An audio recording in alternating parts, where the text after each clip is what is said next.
Mas maraming volunteers, dagdag na puwersa ng pulis at mas maayos na datos. Ilan lamang yan sa mga planong ipatupad matapos ang record-breaking na translasyon.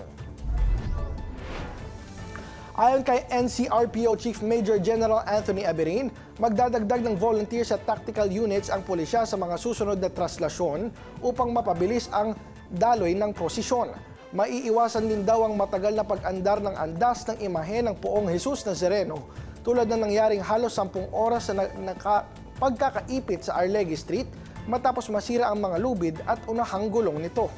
Ayon naman kay Nazareno 2026 spokesman Father Robert Arellano, isang major decision ang anumang pagbabago sa susunod na translasyon at kailangan suportado ng malinaw na datos. May koordinasyon din daw dapat sa local at national government agencies tungkol sa mga pagbabago.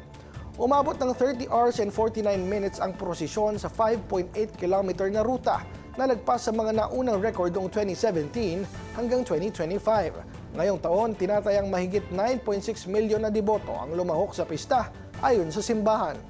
Inamin naman ng pulisya na naging hamon ang dami ng debotong nais makalapit sa imahen pero naging mapayapa naman ang prosesyon.